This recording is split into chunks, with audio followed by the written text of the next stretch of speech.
Donald Trump wants you to think that he's bringing back the golden age of economic prosperity of the 1950s and 1960s. This will be indeed the golden age of America. It's coming back, and we're going to come back very strongly. But in reality, he's dragging us towards something else, the Gilded Age of the 1890s.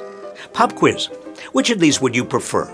Dirty meat or meat that's safe to eat? Deadly working conditions and no weekends off? Or safe working conditions and spending time with friends on a Saturday?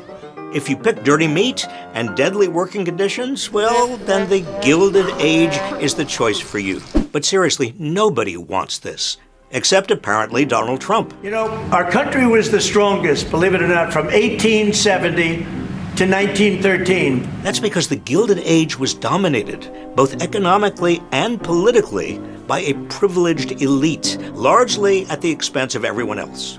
You want to know the main difference between Trump's Gilded Age and the prosperity of the 1950s?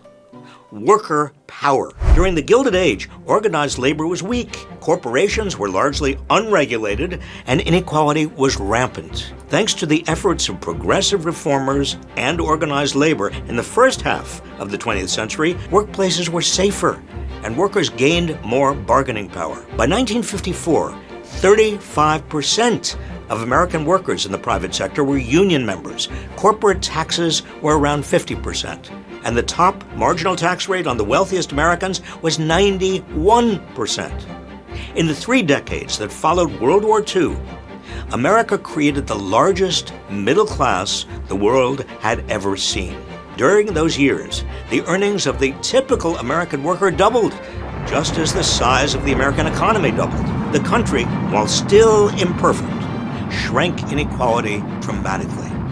That is exactly what Trump and his Republican allies want to roll back. He wants the rich to be richer, unions to be weaker, and everyone else to be easier to exploit. Next time you hear him talking about how much wealthier Americans will be thanks to him, remember that he's not talking about you.